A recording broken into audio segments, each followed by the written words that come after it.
What's up and welcome to Me, You, and Switch 2. I'm me, Tom Tate, and you are you. So let's talk about this Nintendo Switch 2 Direct that aired today. It was an epic one. Today is Friday, September 12th. If this is your first time tuning in, this is a short and sweet Nintendo Switch 2 news podcast. We have 5 to 10 minute episodes coming at you every Tuesday and Friday.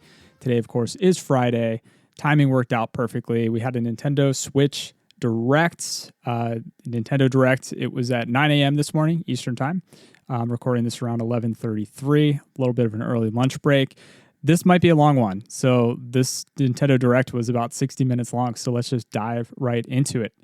It opened up with an awesome collection of artwork to introduce Mario's 40th anniversary. The 40th anniversary officially is tomorrow on the 13th. Miyamoto popped up. He talked about the Nintendo Museum in Japan. He talked about Super Nintendo World coming to Orlando, Florida. That's their third location. Very exciting. He also shared support for the Kyoto Marathon, which is cool. Nintendo will be on the bib for anyone running the marathon. And then he showed a teaser trailer for the next animated feature by Nintendo and Illumination, the sequel to the Super Mario movie. We got trolled here, okay? It was leaked a while back that this would be called Super Mario World. And the intro even featured some of the Super Mario World music, some of the characters, and it felt like we were really heading in that direction. But it turns out the movie, of course, is going to be called Super Mario Galaxy.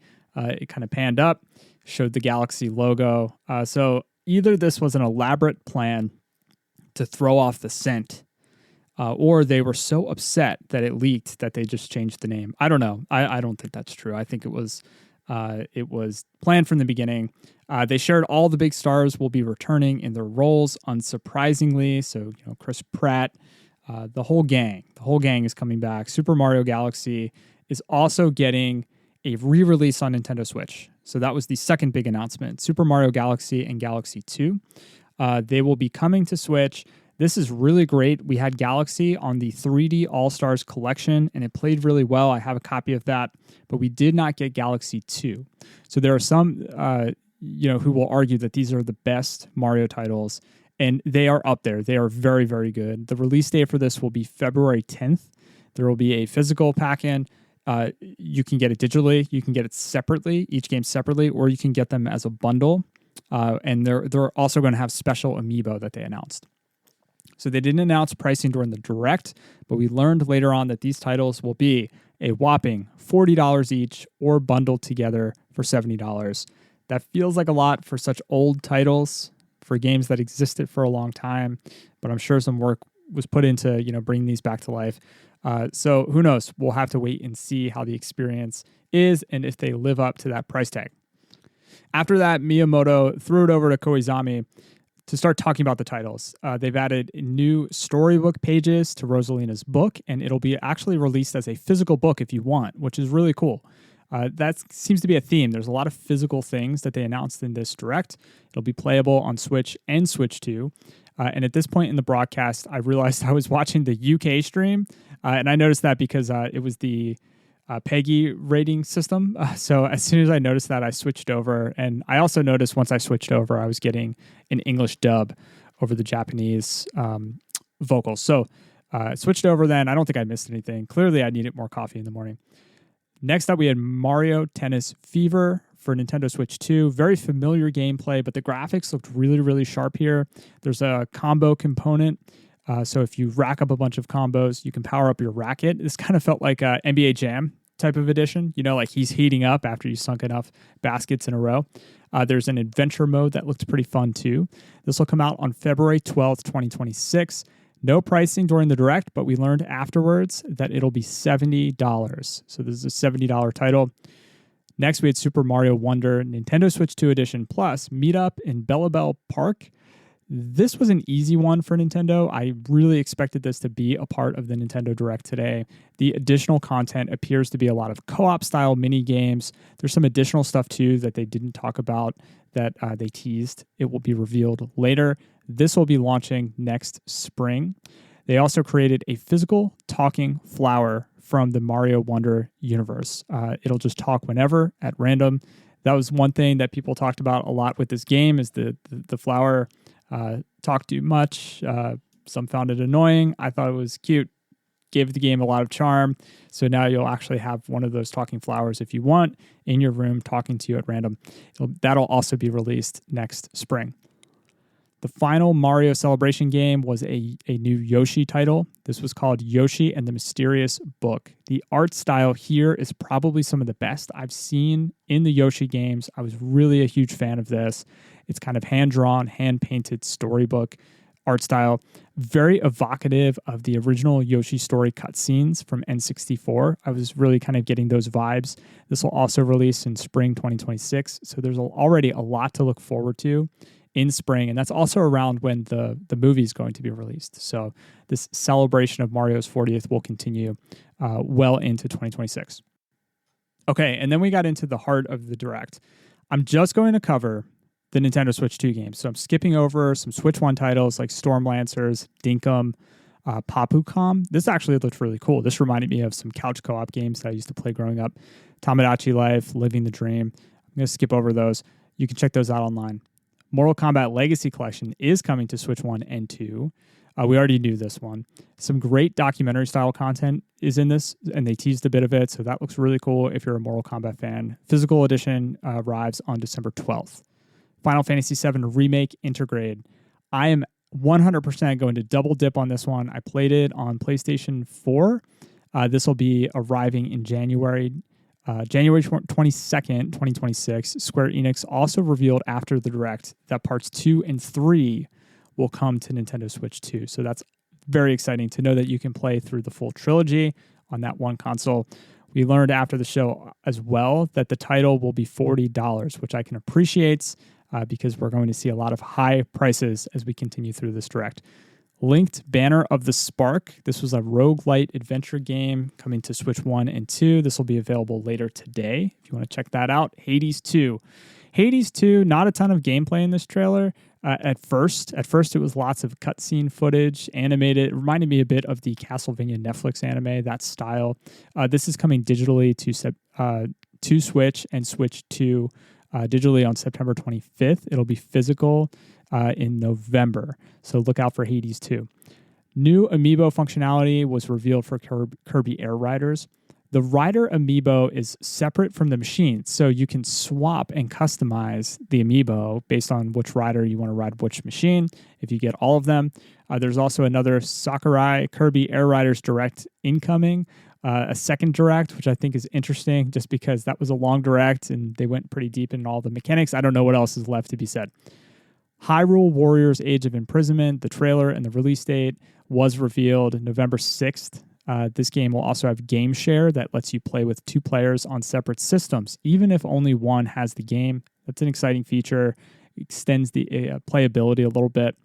Up next, we had Dragon Quest VII Reimagined. This looked very old school action JRPG in spirit. The character art was dead on. At first, I wasn't sure what this was because I didn't play any of the Dragon Quest games, so no nostalgia here, but it looks super polished. But when I first started to see it play out, I was thinking of Blue Dragon, which, makes sense, but Blue Dragon was an Xbox game that I recall from back in the day. Next up, we had a ridiculous, holy what moment for Nintendo. Nintendo is releasing a dedicated Virtual Boy accessory that lets you insert your Nintendo Switch console, just the screen, not the Joy-Cons, and play Virtual Boy games on Nintendo Switch Online. This is absolutely insane. I hope it doesn't produce as many headaches, but it is an actual Virtual Boy headset that you can put your head up against and play these old games in that form factor. They'll also release a cardboard version, which I imagine will make this more accessible so not everyone can buy that big chunk of plastic. They didn't reveal pricing on the Direct itself, but we later learned that it will be $100. It'll be $99 for the main unit. It'll be $25 for the cardboard version. Very niche, but very interesting and very exciting to see Nintendo kind of continue to push some of their legacy hardware and legacy games. There are some hidden gems on Virtual Boy, even though it was a bit of a flop. Fatal Frame 2 Crimson Butterfly Remake. This was a survival horror game, very creepy narrative type game. Nintendo Switch 2 editions were announced for a bunch of games that already exist, upgrades to existing Nintendo Switch games. We saw One Piece Pirate Warriors 4. We saw Overcooked 2, which featured camera functionality. We saw Stardew Valley, which featured mouse controls. Humans Fall Flat featured 5 new levels. After that, we saw Power Wash Simulator, online co-op, local split screen, home-based customization, a lot of new upgrades for Power Wash Simulator if that's your style of game. That'll be available fall 2025. Suika Game Planet. So this is a sequel to the very popular Watermelon game that arrived on a bunch of different platforms. That'll be coming this winter. Metroid Prime 4's trailer introduced some motorcycle gameplay. At first, I wasn't sure if we were getting some spin-off game that was like a racing game or like an F-Zero style game. I wouldn't have been shocked, but this is a part of Metroid Prime 4, looking really awesome. Finally, we have a release date for this. It's going to be 12/4, December 4th, along with some amiibo and some other additional stuff that they'll package up if you want to get premium editions here. After that, we saw DK, Donkey Kong Bonanza, DLC was announced. This is DK Island and Emerald Rush. Looking very, very good, but this is paid DLC. It's going to be available later today. And they also released a free demo in the eShop that will be available later today. So if you haven't played Donkey Kong Bonanza and you want to check it out, see what the hype is about, there will be a demo in there. We learned later on after the Direct that the DLC is $19.99. So that's on top of a game that is already $70. So we're nearing almost $100 for the full DK experience, which I think is really, really interesting. It's something I want to keep thinking about, keep talking about on the show. Is like, you know, we're getting these more expensive games, but if we're going to be getting DLC that quickly, and if the DLC is really not a requirement to experience the game, but additional gameplay that like people really want to play, then we're really bumping the price up even higher than $70. And it's really interesting. I just want to keep an eye on that as we move forward. Next, we had the Pokemon trailer, a new Pokemon trailer featuring Ditto, who transforms into a little kid set in a Minecraft-style world, very blocky. This is a crafting and Animal Crossing style sim. It's called Pokemon Pokopia. That will release in 2026. Pokemon Z through A had its feature. I feel like we've already seen a lot of this game, so it looks good, but more of the same based on what's been shown in the past. My son is super excited for this one, so we will definitely be getting this one eventually, probably around the holidays. He's very pumped. This launches October 16th. We also received a final Pokemon trailer. This is a paid Pokemon Z through A DLC called Mega Dimension.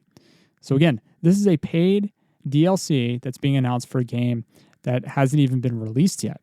And I didn't see the pricing on this one, right? But again, we're getting this paid DLC on top of games that are already expensive.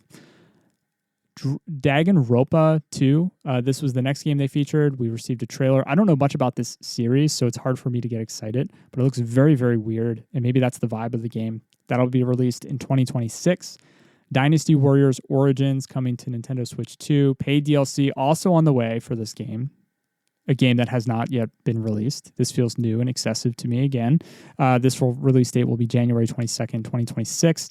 Again, that's Dynasty Warriors Origins. Monster Hunter Stories 3 Twisted Reflection. We saw some of this already. We saw this open up the partner direct. The art style looks really, really great. Kind of has this Breath of the Wild, Tears of the Kingdom vibe to it with a little bit of Fire Emblem. March 13th. 2026 is when we'll see Monster Hunter Stories 3.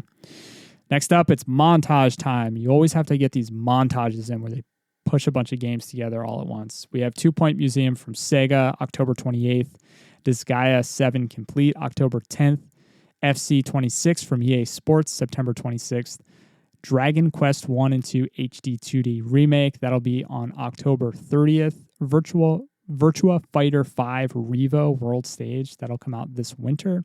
Lego Voyagers, September 15th. Little Nightmares 3 on October 10th. Persona 3 Reload, October 23rd. We'll have a demo later today. And typically after the montage is when you get a nice big reveal. And that's exactly what we got. Immediately after the montage, we got a clip. It felt to me like a Resident Evil title, and it was indeed a Resident Evil title, Resident Evil Requiem. The 9th official Resident Evil title from Capcom is coming to Nintendo Switch 2. I'm really stoked to see Capcom supporting Switch 2 in this way and getting this title on this console.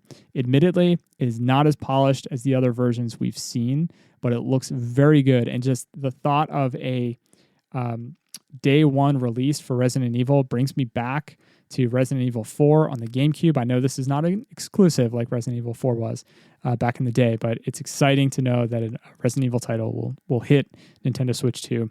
And not just one. On February 27th, we will receive Requiem, Resident Evil 7 Biohazard, and Resident Evil 8, which was Village. All three coming to Nintendo Switch 2 on February 27th. And then the final trailer that we received was Fire Emblem Fortune's Weave 2026 is kind of the release window for this one. Looked very, very good. Again, that very traditional Fire Emblem art style. Gameplay looked very similar. But yes, new Fire Emblem title coming to Nintendo Switch 2. There's a lot to take in here. This was a very epic Nintendo Direct, very fitting as we lead into the holiday season and into 2026. I will say, sure, we didn't get any new Zelda or new 3D or 2D Mario titles. That's fine, but we got a great mix of third-party support, remasters, and new reveals. But if you want to be a Nintendo Switch 2 player, and if you want to experience all the great content that's out there, you need to have some deep pockets because these games are expensive. There's a lot of them. I don't know how often they'll go on sale. Knowing Nintendo's track record, not often. The console might get a price increase in 2026. There's been rumors of that. So again, if you want to be a gamer in 2025, 2026, you have to pay. It's a luxury now. Very unfortunate, but we had so many years of just enjoying so many great games at very modest price increases, and now we're starting to see some of the inflation kick in. But that's okay. We'll just have to be picky and choosy about what games we choose to purchase, and the best games will win out. And I think we'll support developers when we need to, which is fantastic, and they're doing amazing work. So what did you think? I'm on Blue Sky at Switch2Pod. I'm at switch2pod.com for all the things. That's Switch with the number 2 pod. I want to thank you so much for your time and your attention. I'm wrapping things up just because we're at 17, 18 minutes now. A quick rating or review really helps support the show. Sharing with a friend or community goes even further. Really appreciate that. I'll be back next week. I hope that you have an awesome and relaxing weekend. Thank you so much for tuning in. I will be back. Well, I'll be back on Tuesday. I'm traveling next week, but catch me on Tuesday and Friday of next week. We'll definitely have something on the feed. Much love. Now go play some games.